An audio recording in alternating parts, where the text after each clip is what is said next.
29 मार्चला शनी हे राशी परिवर्तन करून मीन राशीमध्ये जात आहे. तुळा राशीच्या लोकांसाठी कसा जाणार आहे हे दिवस हे मी तुम्हाला सांगणार आहे. तुळा राशीच्या लोकांसाठी नक्कीच चांगले दिवस येणार आहे, कारण शनी इथे 6व्या घरामध्ये तुमच्या येत आहे.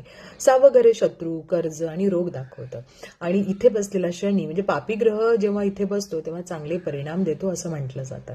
त्याचबरोबर तुम्हाला पाहायला मिळेल की तुमचे काही जुने आजार असतील किंवा काही केस असेल किंवा कर्ज काही असेल तर नक्कीच याच्यातून तुम्ही बाहेर पडाल लवकरात लवकर. त्यामुळे ही चांगली बाब आहे. त्याचबरोबर असं म्हटलं जातं की इथे बसलेला शनी तुम्हाला परदेशी जी काही कामं असतील किंवा परदेशी काही व्यवहार असतील त्यातून चांगले परिणाम तुम्हाला पाहायला मिळतात. त्याचबरोबर टीचर लोकांसाठी सुद्धा इथे बसलेला शनी खूप छान परिणाम देतो. त्याचबरोबर ज्यांचा बिझनेस आहे त्यांना काही टेंडर जर हवं असेल किंवा काही गोष्टी तुमच्या अडकलेल्या असतील तर त्याही कंप्लीट होण्याचे खूप चांगले परिणाम इथे पाहायला मिळतात.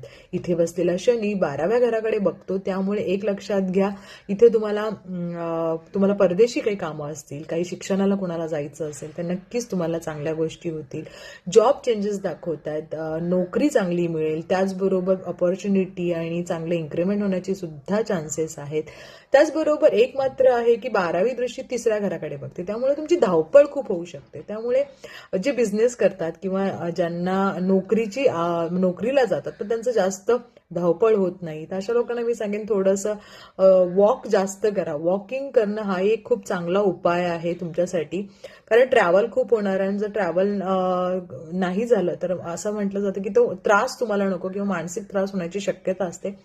काही उपाय करणं गरजेचं असतं आणि त्यातला सगळ्यात चांगला उपाय म्हणजे तुम्हाला वॉक करणं खूप गरजेचं आहे. हनुमान चालीसा रोज जमेल तर नक्की म्हणाल. गीता पठण करा. जेवढं होतं तेवढं रोज 10 मिनिटं जरी बसून तुम्ही पठण केलं तरी खूप चांगला उपाय आहे. शनिवारी शनी मंदिरात जा, तिथे तेलदान करा. नक्कीच चांगल्या गोष्टी आयुष्यामध्ये होतील. तुळा राशीच्या लोकांसाठी नवीन जॉब, नवीन गोष्टी, लग्न होण्याचे सुद्धा खूप चांगले चान्सेस आहेत. त्यामुळे नक्की आयुष्यामध्ये चांगल्या गोष्टी होणार आहेत. तर नक्की प्रयत्न करा, उपाय करा. Best of luck.